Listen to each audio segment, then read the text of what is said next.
د صحافت د ازادۍ د نړیوالې ورځې په موقع د صحافیانو لپاره کارکونکي غیر دولتي سازمان بې پولې خبریالان وایي چې د صحافت د ازادۍ په نړیواله درجه بندۍ کې افغانستان تر ټولو زیاته 6 درجې په لاندې تلي او په 108 نمبر ودرېدلې دي. خو دغه ریپورت بیا ښایي چې پاکستان 7 درجې ترقی کړي او په 1.5 نمبر ودرېدلې دي. د بې پولې خبریالان نړیوال تنظیم ګرد نړۍ کې د خبریالانو خلاف په سیوا شوي سیاسي جبر او په صحافت په لګول شو بندیزونو جوړ اندېښنې ښکاره کړې دي. ټوله نړۍ کې د صحافیانو په حالت کې د تیر کال په مقابله کې سخت کال خوم څه خاص غوروالي نه دی راغلی او د بې پولې خبریالانو د تنظیم له لوري د خپاره شوي ریپورټ له مخې په ګرد نړۍ کې صحافیان د خپلو سیاسي مشرانو د لاسه په خطر کې دي. پړان ورځپاڼه کې خور شوي د بې پولې خبریالانو د نړیوال تنظیم دا ریپورت وایي چې زیاتره حکومتونه او سیاسي مشران د داسې چاپېرچل په باور کولو کې په ناکامه کېدو دي چې د صحافت تحفظ پکې باوري وي او ولسونه یې باوري بې پلوا او هرړهیزه خبرونو ته لاسرسي ولري. ریپورت زیاتوي چې د ریاستونو او سیاسي ادارو د فشارونو لامل د میډیا ازادي په محدودېدو ده.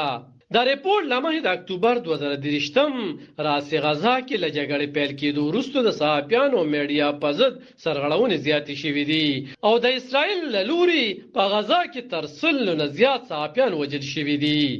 په خپل 22 کلنی ریپورت کې د بې پولې خبریالانو تنظیم ناروې یو واري بیا د خبریالانو لپاره تر ټولو غوره او افریقایي هیواد اریټریا تر ټولو خراب هیواد ګرځولې دی.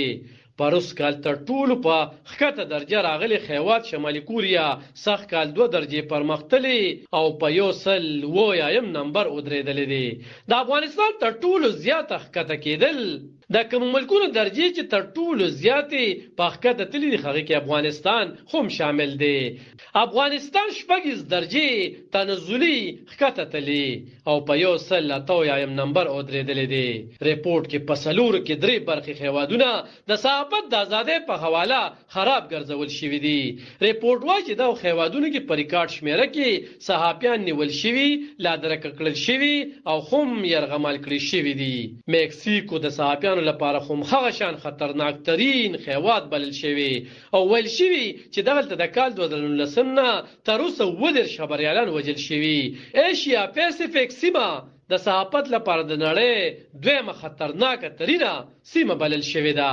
په دې سیمه کې 15 هغه هیوادونه دي چې په نړۍ کې د صحافیانو لپاره خطرناک ترینه 10 هیوادونو کې شمیر دي. پروس کال پاکستان د درجه بندۍ کې په 115 نمبر راغلی وو. خین بیا د ریپورت کې 115 نمبر خودل شوی. پاکستان د نړۍ په هغو 3 هیوادونو کې شامل دی چې پکې د پیکا د تور قانون لاندې په آنلاین فورم د رای په ورکول کېدو هم مقدمې درج کیږي، خو په نور نړۍ کې بیا د سپکاوي د قوانینو لاندې اقدام کیږي. عالم خان شیرپو دلبر نیو